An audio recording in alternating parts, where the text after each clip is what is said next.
各位老細精神，今日有幾位學員敲報道，我烤隻豬仔嚟同大家試一試啦。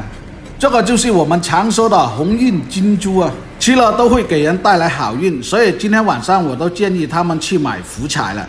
選用的是一款大耳朵的小乳豬，由於它的耳朵太大了，先用剪刀把它剪出一半，這個可以用來做滷水，接着再從正面把它切開，這樣的目的使它在醃製的過程更加的入味。而且在烤制的時候也更均勻的熟透，要從頭到尾的在中間把它切開，切開後先把豬腦取出來，這個可以拿來滾粥，不要浪費。在豬脖子的地方有2塊硬骨，要把它切下來，因為在脖子的地方肉是很厚的，如果不剔除是很難烤熟的。在硬骨的下方還有2塊扇骨，同樣是把它切下來。在初加工的過程是要很細心的。這是排骨頭的位置，要徹底的把它切開。在豬頭下方的位置都會有一定的淋巴肉，這些要把它切除不要。這是另一邊的筒骨和扇骨，同樣是把它切下來。這些操作都是有一套的流程的，只要你見過1到2次就會了。都是一些手上功夫，其實沒有什麼難度的，和平時的殺雞宰鴨都是一樣的。今天來的這幾位學員沒來之前就和我說很喜歡吃烤香豬，今天我就成全他們，一會我還讓他們來親自烤一烤。這是排骨頭的位置，切開後再給它打上花刀，這樣更均勻的入味。剔骨的環節基本是完成了，現在把豬板油剝下來。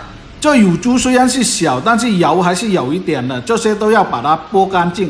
從豬後腳的地方有個關節，要從中間把它切斷。這裡面有一個叫穿筋骨，上面的肉是很厚的，把它切除一部分出來。裡面的2塊骨頭是不用剔除的，因為在烤製的過程可以起到一種拉力的作用。在後腿肉的地方同樣是給它打上花刀，在醃製的過程使它更快速的入味。這樣算是剔骨完成了，再用個鐵線把豬後腳把它綁起來。把它固定住，這樣的目的使它在盛菜時的造型也更加的美觀。綁好後，下一步是進行燙皮。鍋中燒水，加入10克左右的小蘇打。燙皮的目的是讓它去除表面豬皮的油脂，還有一種定型的作用。在盛菜時，使豬皮起到一種更鬆脆的效果。在燙皮的過程，時間不用太長，水開後煮至20秒左右即可。當豬皮的表面變得收緊定型，即可撈出。燙皮出鍋後，再用清水把它過涼，讓它迅速的降溫，沖洗乾淨它表面的油脂，再把它掛起來。掛起來的目的是給它晾乾水分。這一步開始醃製，把備好的醃料均勻的塗抹在豬肉上面。今天所用的醃料也是很簡單、很傳統。食用鹽30克，白糖20克，五香粉20克，把它混合在一起，均勻的塗抹在豬肉的上面。上好後，把它放到一個保鮮的地方，讓它自然的醃製1個小時。時間到，現在把它取出來，開始上叉。從大腿骨的下方穿上，一直穿往排骨的中間，再穿到豬頭骨的位置。穿好了，再把它固定住。下一步再用5條的木棍把它定型固定住。先用1條長一點的木棍放在中間，然後再用2條把它撐住。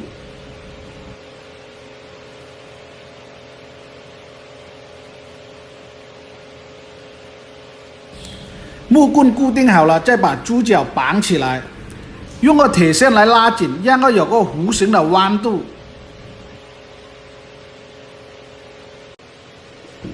前腳同樣是用個鐵籤加進去固定住。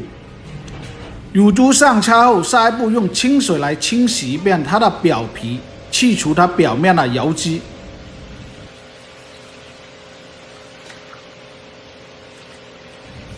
清洗乾淨後滴乾水分，現在來開一個皮水。白醋100克，紅醋60克，米酒30克，玫瑰露酒15克，麥芽糖30克。把它攪拌均勻，讓麥芽糖完全的溶解後，直接上在豬皮上。皮水上好後，直接放到烤爐裡面進行低溫烘烤。烘烤的時間為2個小時。在烤制的过程，温度控制在120度。提前烘烤的目的使猪皮的水分充分地挥发出来，而且使猪肉的熟度已经达到了7成熟。经过了2个小时的烘烤，现在把它取出来，猪皮的表面已经变得很干爽，用手摸上去已经感觉到有一点发硬的感觉。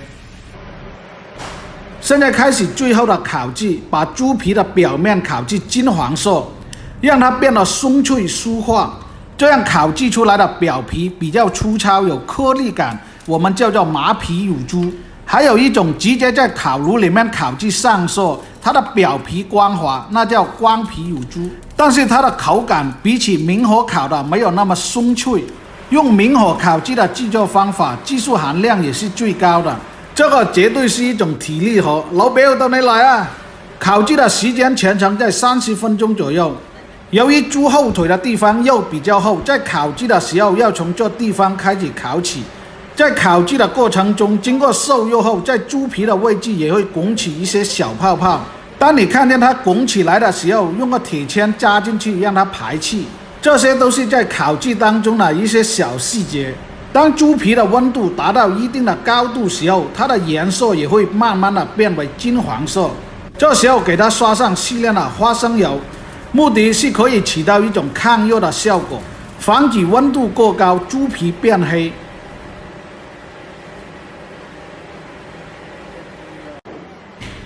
这个就是我们的新学员，今天我也让他来体会一下我们厨房里面的体力活。没关系，年轻人有力气。不过听他说前几天刚刚跟女朋友回家帮砍甘蔗，看他的体力已经是消耗的差不多了，还是让我来吧。经过了30分钟的烤制，猪皮的表面颜色已经变得金黄，猪肉已经是完全的熟透，现在可以出炉了。一个红印烤金猪就制作完成。接下来的下一个环节即将开始。烤制的火候刚刚好，在切下去的时候都能感觉到那种松脆的节奏，要的就是这种效果，要切的大块一点，这样才有口感。这道菜的成本虽然是贵了一点，但是很多美女帅哥就是好这一口，说到有脆皮乳猪上桌，路程再远都不是问题。现在已经砍好了，我先试一下这个猪手，看够不够卫生。